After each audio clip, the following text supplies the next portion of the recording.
Well, welcome back, everybody, to another episode of the Pursuit of Progress podcast. Today, we're excited to dive into a special Q&A episode featuring 3 questions sent in by you, our listeners. From life-changing habits to staying motivated on long-term goals, and even the powerful lessons learned through failure. We're tackling topics you asked for.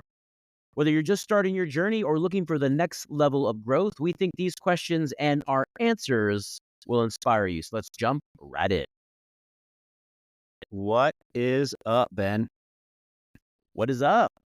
What's up, man? Happy fall. Big day tomorrow. For our listeners, it'll already have happened at that point, but we got the big day of Halloween tomorrow. Yes, we do. Very, very excited. And what are you going to be this Halloween? I don't have a costume, so I'm going to be a grumpy old man. I'll leave my lights on, hopefully, at least for some trick-or-treaters. Are you gonna? You said you're gonna I dress will up be as sure the. to send my kids by your place then. I'd love to see your costume in action. All right, yeah, you're gonna be a Australian breakdancer. What are you doing? Yeah. Yep. I'm going to be the Australian breakdancer. Every time someone rings the doorbell, I'm just going to bust out into my own moves. That's awesome.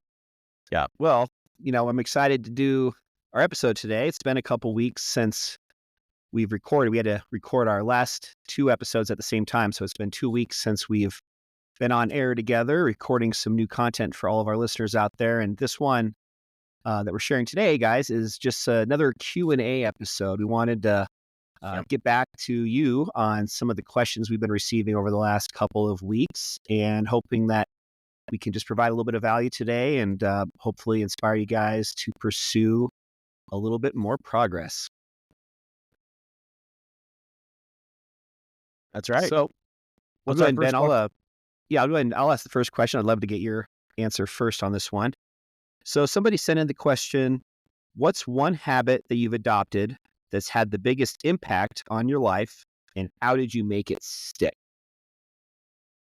Yeah, I'd love to answer this one first, but I'm also interested in your answer as well. One thing that I have learned is that when people are talking about habits, and this is also from the books that I've read, there's kind of this false assumption that we're always trying to add a new habit in order to change our lives. I need to start going to the gym or improving my diet, changing lifestyle, or adding habits, changing habits. But one thing that we often forget to ask ourselves is, what can I take out of my life? What habits can I eliminate? And for me, one of the most powerful habits that had the biggest impact on me was one that, was eliminating a habit. And for me, that was stopping the habit of drinking alcohol. And that changed my life. I did that over 3 years ago. I just celebrated my 3-year anniversary. So I have literally not had alcohol in the last 3 years, September 30th, 2021. And I knew that alcohol wasn't serving me. And I'd known this for years. It was something, though, I was just in the routine of doing. There were times where I had abused alcohol in college and after college years. But then I got into this spot where alcohol was just part of my daily life, or maybe weekly life, where it was always around, having a couple drinks a couple different times a week. It was always just there. And I knew that it was every time that I drank, whether it was 1, 2, or 3 drinks, that it was just disrupting the momentum that I was trying to build. If I had 3 drinks on a Wednesday night, I just wouldn't feel the same Thursday and Friday. It would just disrupt that. I wouldn't have the same energy. Mentally, I would not be as sharp. I wouldn't be as focused. And there was just this cycle of me doing this for years and years. And I knew that I was better off just not drinking because of all the things that it was robbing me from. But I didn't have the discipline or the reason why I should stop. And I did try to stop a couple different times, but I would get tempted, or my friends would be going out, and the environment that I'd put myself in was an environment of alcohol. And so it made it very, very difficult. Well, my mom died in 2021 in a drowning accident in Mexico while she was on vacation. And she is someone who didn't drink her entire life. She was never a drinker. And so that was my why. That was why I stopped drinking, as a living sacrifice and a way to honor her and her legacy and the values that she stood for. She died in Mexico while she was on vacation, and so I told myself, when I come back from Mexico, bringing her remains back with me. When I leave Mexico, I am never having another drink of alcohol ever again, as a way to honor her legacy. And then also what I was, also keeping in mind what I was trying to build with my family and my legacy.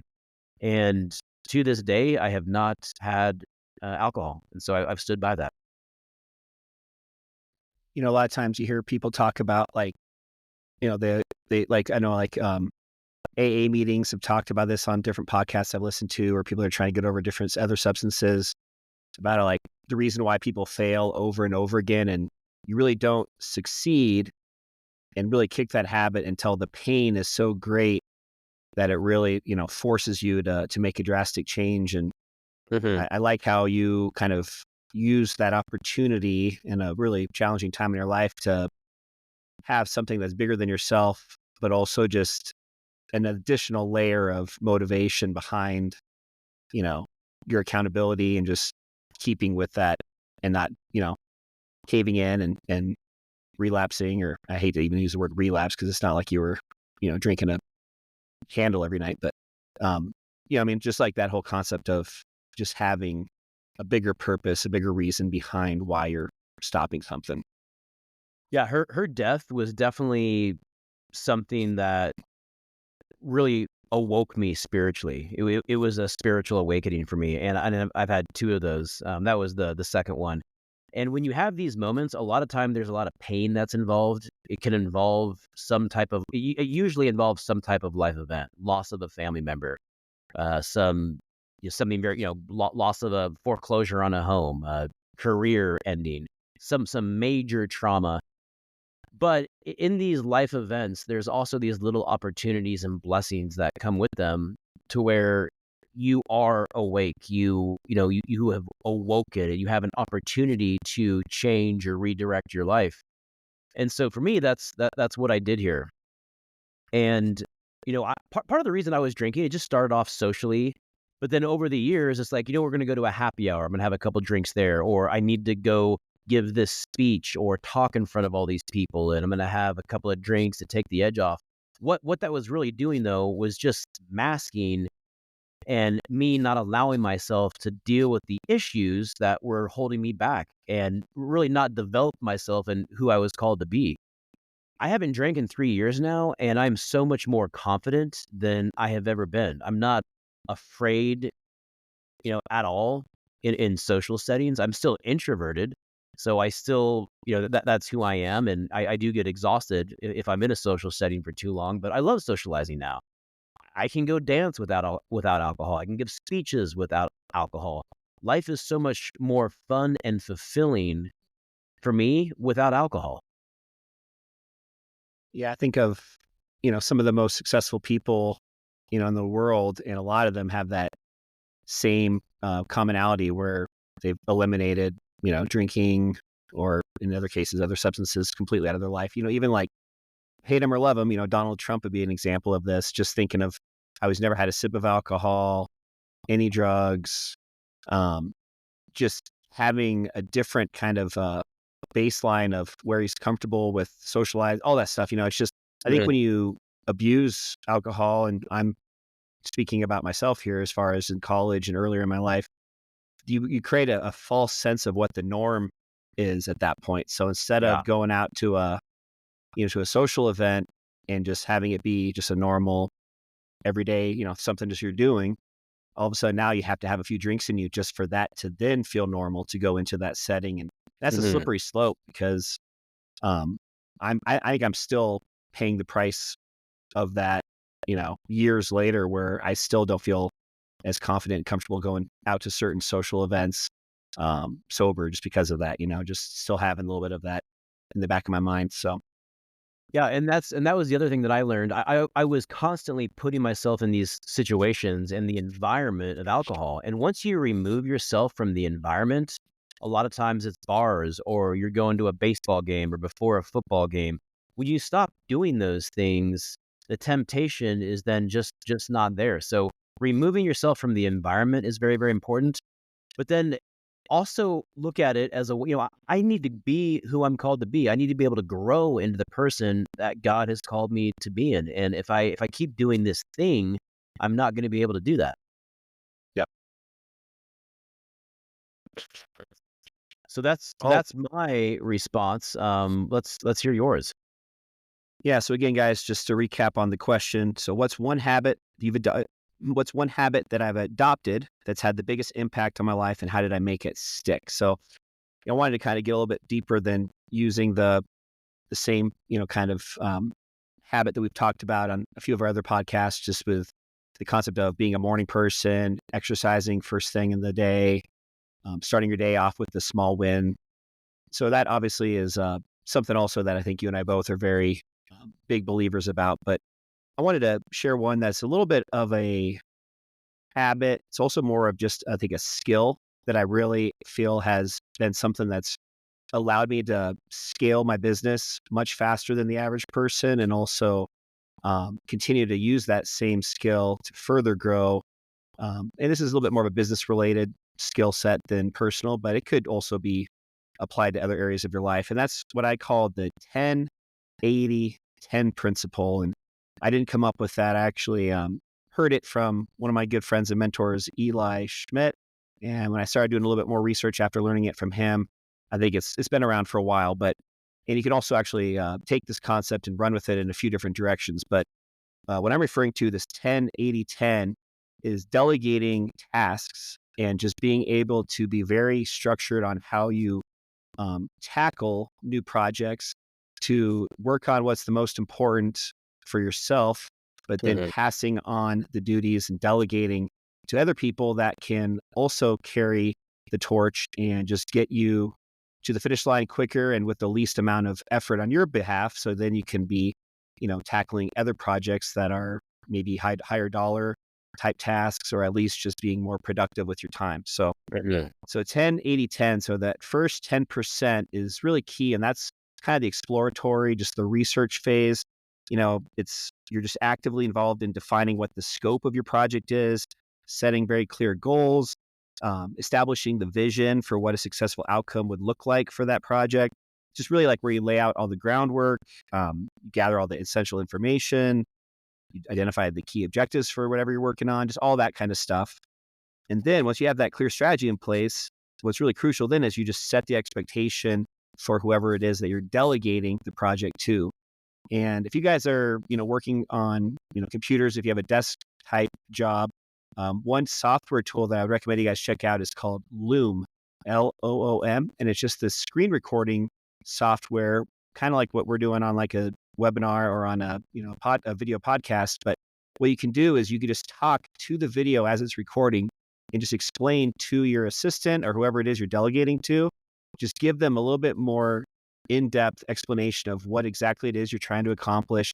And it just goes a lot further and is a lot more easily understood than just writing down a few ideas and emailing it over to them. So, and you can do that too. Everybody, I think, depending on what kind of project it is, has different ways of capturing, whatever it is your goal is for the project. But anyways, Loom is a great software tool to use. That's what I do a lot of times when I'm doing this 10-80-10 concept. So I have a virtual assistant, a couple of them over in the Philippines. And for one of them, I have her help me a lot with my weekly email newsletter, social media stuff, video editing, all that, Yeah. all those types of projects.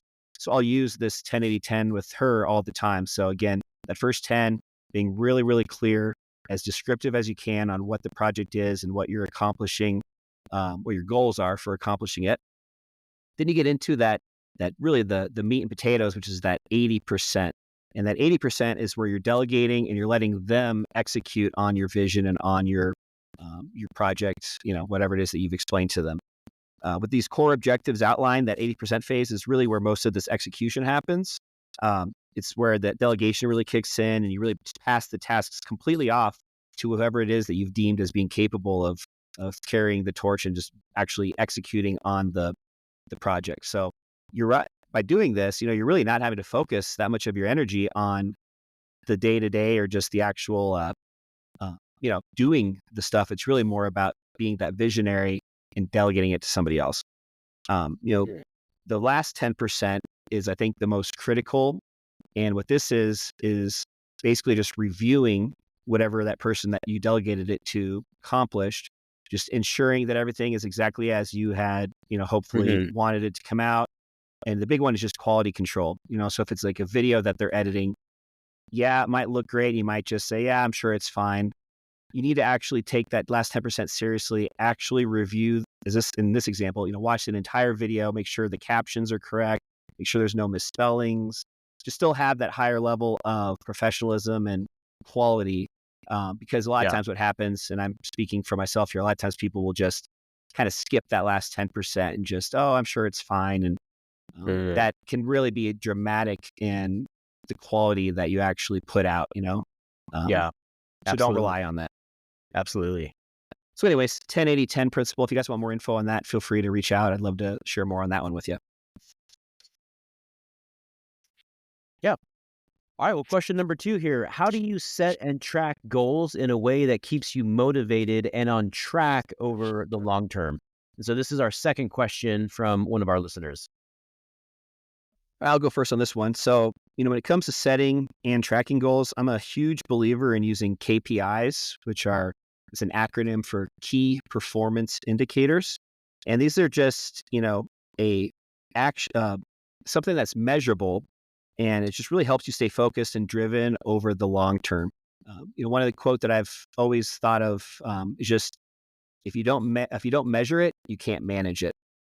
So Mhm. by Yes. having that KPI and tracking the right number is really critical, and it's harder than you think. Just coming up with what the KPI is to whatever you're trying to accomplish. I mean, some are easier than others. If you're trying to lose weight, that KPI is probably how much you weigh that day.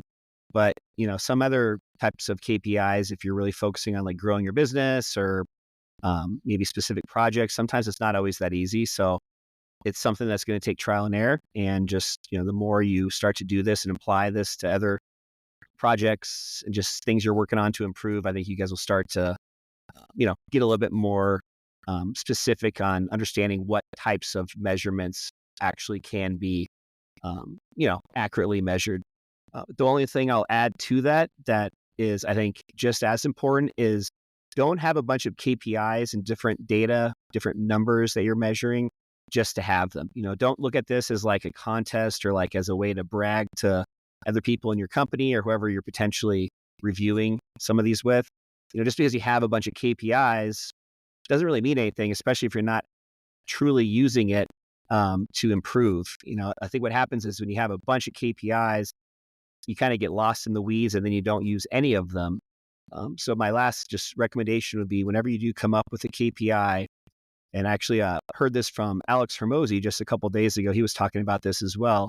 Is if you're not able to improve whatever that KPI is, and then immediately see a legitimate change in whatever it is that you're trying to improve upon, if it's Mhm. not directly correlated, the two isn't, the KPI isn't directly correlated with whatever it is, then it's a waste. Don't even bother doing it because, you don't want to have these KPIs just to have them. You really want to come up with ones that you can measure and then also you can manage.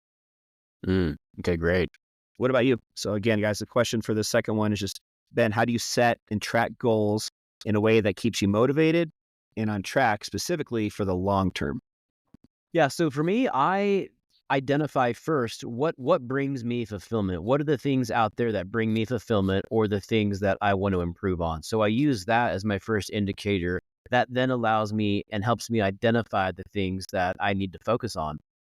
From there, I then set what my goals are. And so I will set goals just at about every area of my life, financially, family time, from what time I get up in the morning, how many runs I go for during the year. I have a goal for my mileage during the year. My goal for 2024 is I wanted to run 1,000 miles.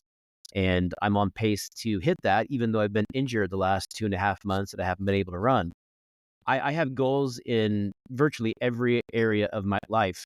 And so that gives me purpose, but then I break it down to one step further in how am I going to achieve those goals. I think big, but then I focus on my daily activities and habits. One thing that's really helped me out, I just started doing this, is I bought a growth journal, and it allows me to set quarterly, monthly, weekly, and annual goals. And then I write down, what am I doing every day to move forward? And I set the goals in this journal, and I literally go in at the end of each day and just, check the box. Did I do this? 100, did I do it 100%? Did I partially do it, or did I not do it at all? And learning to do that, there is a little bit of a skill as far as learning to sit down and do that every night. It really only takes 5 to 10 minutes. Once you get in the habit, though, of doing that, you'll find that it's incredibly rewarding to go back and look at all that you have done over the last week or month or quarter. And at that point, you can realize how much progress that you've made. Another thing that really helps me is my framework. I live from a place of framework and routine. So my routine is set up in such a way that it prioritizes those things that are very important to me. I know this is not sexy, and we've talked about this before, but just having a solid daily routine, and specifically a morning routine, has really changed my life. I was someone for the longest time, I didn't consider myself a morning person at all. And now I love getting up in the mornings. It doesn't mean that it's easy to get up in the mornings, but it is worth it. I have so much fulfillment getting up early and immediately going to the gym and working out for an hour every single day, Monday through Friday. And then a lot of times I'll work out on the weekends as well. As soon as I get home, I then go and read my daily devotional. I pray. I will then read 10 to 15 pages of a self improvement book before taking my kids to school. Right now, I'm reading on communication, parenting, and then for my entertainment, which I read right before I go to bed, is The House of Morgan, which is a book on modern banking and finance. To other people, that sounds really boring, but to me, I love it. I have so much fulfillment there. I also make it a priority to sit down every night with my family and eat dinner together. I go for a run in the evenings as well. I work out twice a day. I'm very structured during my professional job as well. So having a very structured day and a solid morning routine, I know what my goals are before the day even starts. I know what I need to get done, and living from that place, it really, really helps. I also try and just live and operate from a place of abundance where I'm not playing catch up. I'm not playing from behind, and then I'm focused on, I'm doing today. I'm working on today what's going to be released in the future. So, for example, when I'm creating YouTube content, I am actually working 4 to 6 weeks out. So, all of the content over the next 30 days has already been written, produced, edited. My editor has gone in and done the initial drafts, made the final video, and it's already uploaded to YouTube. And so, in that example, by me allowing myself to work that far in the future, it allows me just to be a little bit more creative, and it doesn't feel like such a burden when I'm in the creative process. And so that's something that's really, really been helpful. And I would say, lastly, I have a vision for every single area of my life that's important to me. I have a vision for where I'm at today, what I want that to look like, and then where I want to go in the future. And it's about calling my future self, the person who has already met those goals and met that vision, whatever it is, into the present, calling my future self, who may be 20 years out, into the present. And a book that really influenced me, and I've talked about this before, is the book 10x is easier than 2x. So how to achieve 10x or 10 times the results is easier than achieving 2 times the results. It's a really, really incredible book. I highly recommend it. I even have goals with my dogs, how much time I spend with my dogs, taking them for walks or taking them for a run. I have goals for how many homes I want to buy in any given year. So anything that's important to me, I have goals for, and then I have the framework where I can live and operate to make sure that those goals are always a priority. Yeah, I really like the concept, or just the idea that how you do, things that are in the moment or today. There's obviously tasks and just things you need to do on a daily basis that are today, but also just like delegating, or, and not delegating, accounting for part of your day, just for growth in future type projects, just to have that level of creativity and kind of keep yourself motivated and more inspired on the bigger picture and Yeah. not so just focused on, oh my gosh, I got all this stuff to do just to get through the day to tomorrow. Having your day structured in a way where you can spend some time still focusing on the bigger picture, both personally and professionally, like you said, reading, Yeah. devotional, praying, all that kind of stuff. So that's Another really big cool. change for me happened, I used to do things from the position, do I want to do this or do I like doing this? And that's what my kids will a lot of times tell me. Well, I don't want to do this because I don't like it. And then that's how I used to be too. I think that's how a lot of us are. We make our decisions based off of, do I want to do this or is this something that I like doing? So how I changed my thought process is I started asking myself, do I value this? Does this thing, does this habit bring me value, regardless if I want to or not? I don't want to get up at 5:30 a.m. I literally don't. I don't like it. I'd rather sleep in. But you know what? It brings me value doing that. So I've learned that when I value things, when I first have the framework of asking myself that question, do I value this thing? It then gives me the space because if I value something, well, then I'm going to like it because it's going to bring me fulfillment. I know that it's developing myself, and that's also something that I share with my kids. It's not about if we want to necessarily. It's about does this thing bring us value? Because if it brings us value, let's make it a priority. And then once you make it a priority, you know that it's bringing you value. You're then going to like it. Absolutely. I 100% agree on that. I've woken up at, 5:15, 5:30, every day or Monday through Friday, same as you for probably 5 years now. And I, every day, don't want to do it just as much as I didn't want to do it the day before, the month before, and the year before. But you really train your body to just get distracted by that short-term pain and be more focused on the Mhm. enjoyment you get. That's so much more than just that, very, very short temporary pain of just getting out of bed, as an example. Yeah.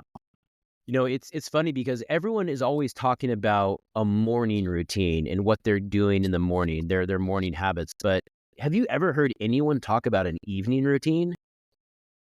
Like Not too much, a little bit, you, but yeah, you, not you it's you definitely don't not you as don't hear common. it nearly as much. But I would say, and this is an area that I really need to improve on, is my evening routine right before I go to bed. Because having a solid evening routine then sets you up for a much better morning. And for me, getting to bed on time has always just been a challenge, and that's like my number one thing that I need to work on, getting in bed to where I'm getting my 8 hours every single night. I have 2 teenage kids, and for those of you that have teenagers, you know exactly what I'm talking about. If you don't have teenage kids, like, let me tell you, wow. But, living a full life, having 2 teenage kids, working out once or twice a day, having a full-time job, I need 8 hours. And when I don't get it, I just don't feel the same. Yep. All right, well, our sponsors here are, we gotta go to a break. Can I fit the break in here? Yeah, I think we got time. Okay, our sponsors here, want us to, that light's flashing again. All right, here we go. Here's our sponsored segment. Looking for a real estate team that goes beyond closing deals? At Adam Sells Denver, we're here to guide buyers, sellers, and investors with strategies tailored just for you. Visit adamsellsdenver.com for free resources or call 970-500-0252 to get started today. All right. Well, thank you again to our sponsors. Let's just go ahead and just jump right into the third and final question. So, guys, again, thank you though very much for sending these over to us. We like to just kind of get your guys' feedback on what's really pressing in your lives and what kind of questions you guys are coming across. So, this third one I think is very valuable just to kind of dive deeper into, which is what's the most valuable lesson you've learned from a failure, and how has it shaped your approach to personal growth? Wow, I love this question because most of us, and I used to be one of these people, we look at failures as problems. we get angry, we get mad when we don't get the results that we want. It could be in relationships or our job, where we're at financially, where we're at in a certain stage in our career. We get frustrated. I stopped looking at failures as problems and started looking at them as opportunities to grow, to build, to mature, to develop new skills. And when you take on that mindset, every adversity or failure that you come across literally can be an incredible blessing of, and then that's how I was like, you know what? I'm so thankful that I sucked at this, or I missed the mark, or I failed, because now it's going to give me this opportunity to develop this relationship or grow my career or really develop my skills. It's also one of my favorite Bible verses where it talks about in the book of James how we should receive adversities into our life with pure joy because they give us an opportunity to mature and grow into the person that we're called to be. And when I really understood what that verse was about, it really just changed my world. An example of mine is I always knew that I wanted to get into the mortgage industry. So when I was at CU Boulder, I took real estate classes. I got a business finance degree. My uncle owned a mortgage company at the time in Phoenix, Arizona. He had around 1,000 employees, and he was in about 30 different states. So he had this really incredible business, and I knew that I wanted to go work for him. Now, I graduated in the summer of 2006, ended up moving to Phoenix in the fall of 2006 to start my mortgage career, where I started off as a loan officer assistant.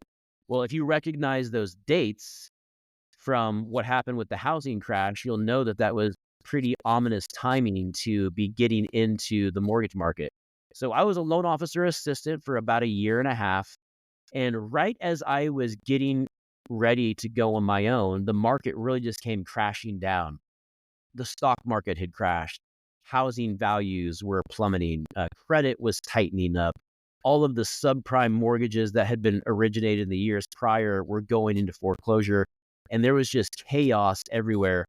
And when you have a market where credit's tightening up, guidelines are changing, values are coming down, it's incredibly, incredibly difficult to originate anything because there are just so many things working against you. So I made the mistake of leaving that position really before I ever started and went into a safer role. Now the thing that I did that was positive is I didn't leave the industry. I still stayed in the industry, but I left my role.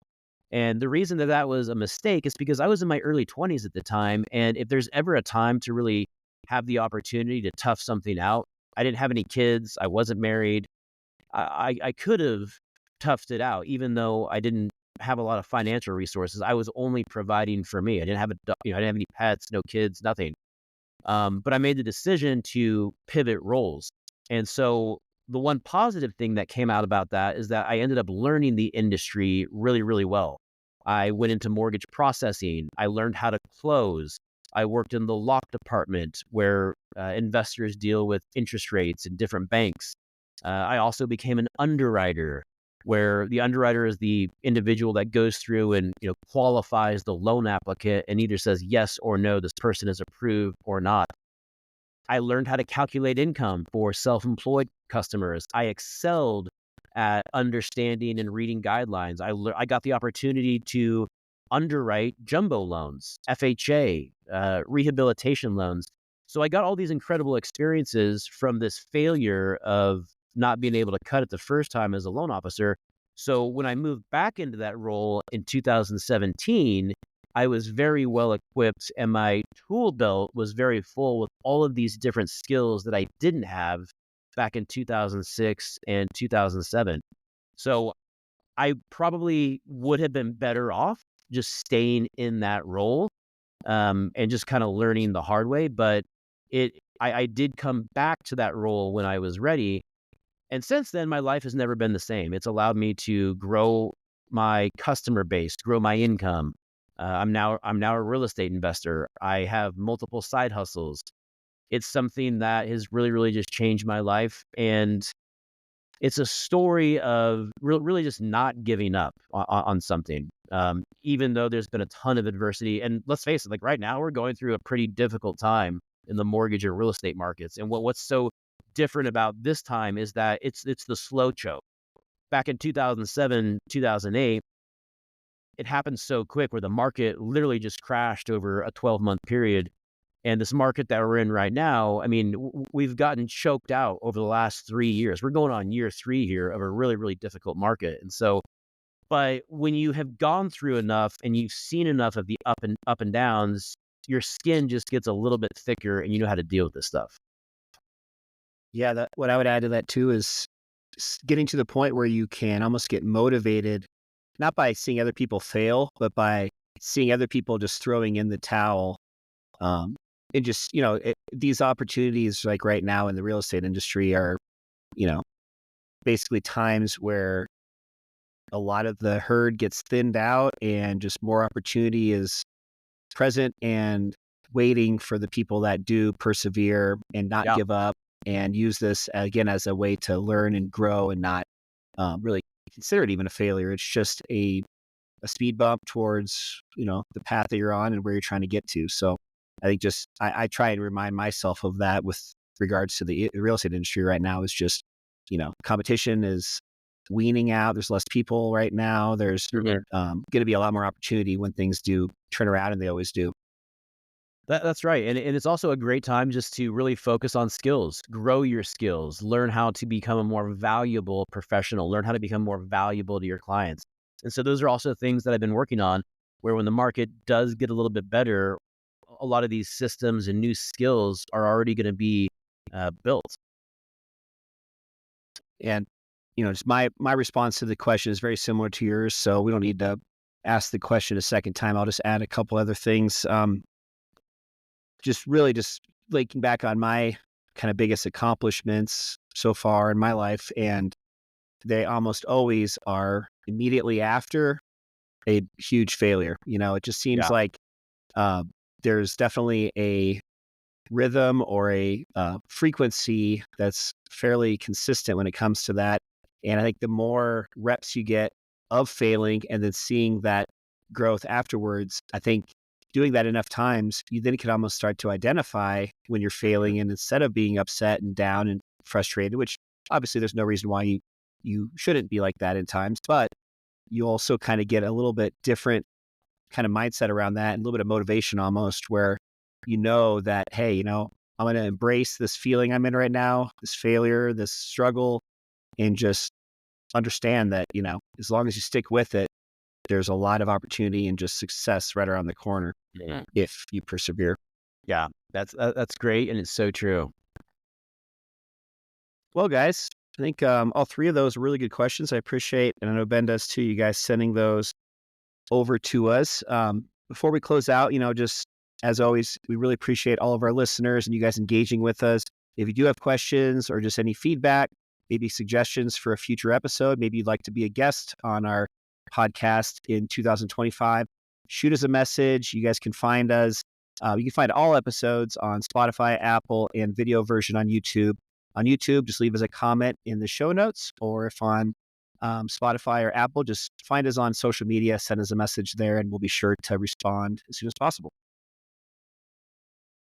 All right. Well, thank you again for joining us on the Pursuit of Progress podcast. Until next time. See you guys.